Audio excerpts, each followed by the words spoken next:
Մենք ավելորդ է ասել, թե ինչպիսի օրերի մեջ ենք ապրում և այդ օրերը մեզ, ինչպես միշտ նշել ենք, մեզ որևէ ձևով չեն մխիթարում, անընդհատ ցավ ու տառապանք են պատճառում, սակայն այդ ցավ ու տառապանքը ոչ թե պիտի լինեն կքվածության, ընկճվածության պատճառ մեզ համար, այլ հակառակը, ձգտումի, կծկումի և պայքարի ու հաղթանակի միջոց և հնարավորություն,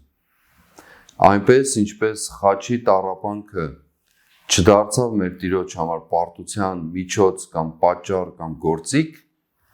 այլ վերաճեց և վերածվեց հարության հաղթանակի, այդպես է նաև մեր կյանքը և այս իմաստով ցանկանում եմ մեր կյանքի համայնապատկերը նկարագրելով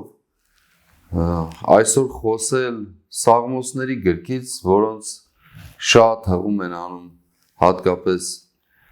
չարիքի իշխանության գլուխը և ներկայացուցիչները, ոմանք նաև, այսինքն բոլորը ծիծաղելի կերպով, ուղղակիորեն Սաղմոսի պատգամով սկսել այսօրը և առաջին Սաղմոսը, հենց առաջին համարը Երանելի է այն մարդը,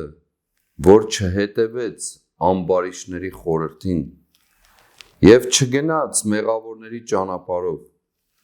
և չնստեց չարակամների աթոռին,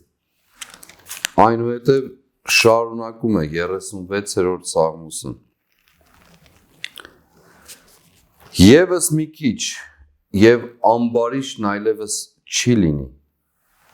կփնտրես նրա տեղը և չես գտնի, վերստին ուզում եմ կրկնել,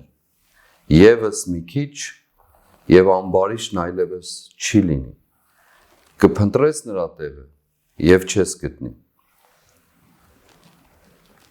ամբարիշտների բազուկները կխորտակվեն, Տերն արդարներին հաստատ կպահի,